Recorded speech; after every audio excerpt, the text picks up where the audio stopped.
No vídeo de hoje, você vai conhecer a maneira certa de abordar pessoas em situação de violência. Fica até o final desse vídeo para entender como você deve fazer essas abordagens. Já deixe o seu like para alcançarmos ainda mais pessoas e se inscreve no canal para eu poder mostrar a relevância desse assunto. Lembrando que toda semana eu vou trazer conteúdos para te ajudar a ter mais segurança para atuar em situações de violência. Seja bem-vinda e bem-vindo ao programa Preparo para Proteger. Aqui eu ajudo profissionais a terem segurança para atuar em situações de violência a partir de 3 preparos: teórico, técnico e emocional. Eu sou Iramaia Galerani, psicóloga, mestre em saúde mental e especialista em violências. O que deve ser feito ao abordar uma pessoa em situação de violência? Primeiro, você deve perceber se vocês estão em um lugar que preserve a confiança, a segurança e a privacidade dessa pessoa. Será que o que ela vai dizer expõe ela ou constrange ela de alguma maneira? Você deve evitar isso. É preciso que vocês estejam em um espaço em que você garanta que ela tenha segurança, acolhimento, privacidade em relação ao que vai ser dito e que esse lugar seja limpo, iluminado, arejado e, principalmente, livre de interrupções. Caso você não tenha um lugar assim disponível, busque garantir que essa pessoa se sente acolhida e amparada de alguma maneira. Depois que você se atentar para essas condições estruturais, você então vai ao conteúdo do relato. Primeiro, se a sua abordagem tem como motivação um sinal ou sintoma de violência que você, por um acaso, percebeu, você deve começar descrevendo para ela aquilo que você viu. Então, você pode começar dizendo: olha, eu percebi que você mudou o seu comportamento, eu percebi determinada questão, seja comportamental, seja física, trazer isso para ela.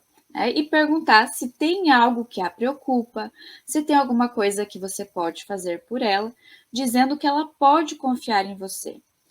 E então esperar o que vem, né? Que você possa escolher sem interromper essa pessoa, sem fazer qualquer julgamento daquilo que ela está dizendo. Caso você precise fazer alguma pergunta, caso ela não te diga espontaneamente, você pode perguntar então para ela se alguém mais sabe sobre isso, inclusive para saber se tem alguém que protege essa pessoa, que já fez alguma coisa a respeito, o que aconteceu, quando aconteceu. Isso é importante porque muitas vezes a gente precisa entrar com medidas de proteção urgente, medidas de profilaxia, para evitar infecções sexualmente transmissíveis, gravidez precoce ou gravidez, né, não desejada. Enfim, é uma série de fatores que muitas vezes precisam ocorrer de maneira imediata.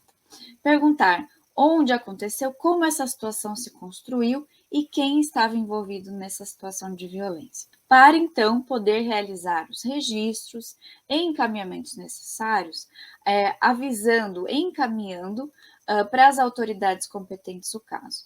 Polícia Civil, Ministério Público, Conselho Tutelar, caso estejamos falando de crianças, adolescentes.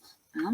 Enquanto profissional, você também, se presenciar uma situação de violência, é importante que você busque chamar a polícia militar para proteger a integridade física e emocional dessa pessoa em situação de violência e fique com ela até que chegue o auxílio para que você possa prestar as informações necessárias e dar também o apoio para essa pessoa em situação de violência. Enquanto profissional, também você precisa registrar aquilo que você ouviu nas palavras mais próximas da pessoa, daquilo que ela trouxe para você, para que depois a rede de proteção possa também utilizar desse vocabulário, dessas terminologias, e a pessoa se sinta devidamente acolhida. Também em relação aos instrumentos que você vai utilizar para abordar essa pessoa. Caso seja necessário, num primeiro momento você vai usar a sua escuta livre. Caso seja necessário, posteriormente essa pessoa vai passar por uma avaliação sobre um procedimento específico,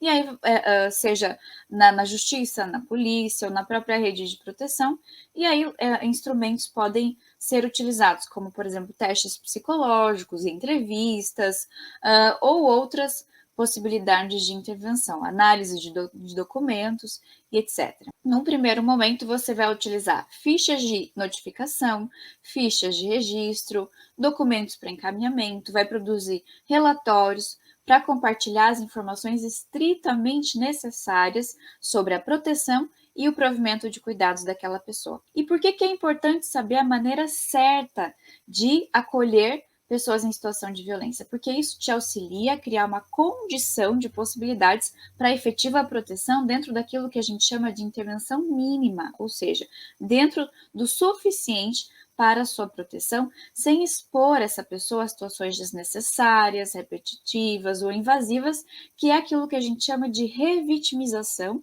e pode trazer danos emocionais ou físicos futuros para essa pessoa, inclusive prejudicar um processo de investigação. Então, é sempre importante que você tenha em mente as necessidades primordiais e essenciais básicas para a proteção dessa pessoa. Infelizmente, gente, muitos profissionais cometem erros na abordagem de pessoas em situação de violência, por exemplo, nomeando de pronto aquilo que está acontecendo, dizendo, olha, isso é uma violência, ou dizendo como ela deve agir. Pessoal, nem sempre as pessoas estão preparadas para saber que aquilo que elas vivenciam é uma violência. Ou elas não querem, né? Se forem mulheres em situação de violência doméstica, nem sempre elas querem sair de uma determinada relação. O que elas esperam é que a violência acabe. Então, nos cabe entender o tempo, as necessidades, os riscos imediatos dessa pessoa e, aos poucos, irmos realizando aquilo que nós chamamos de psicoeducação em violências, ou seja, auxiliar essa pessoa a identificar a situação que ela vive, saber como pedir ajuda e fazer os devidos encaminhamentos do caso para que ela rompa com a situação de violência com o seu apoio. Então, você precisa estar confiante, preparado para saber auxiliar essa pessoa. Se você gostou desse conteúdo, então deixa o seu like, segue esse canal para que você possa ter mais acesso a conteúdos que vão te auxiliar na proteção de pessoas em situação de violência. Um abraço!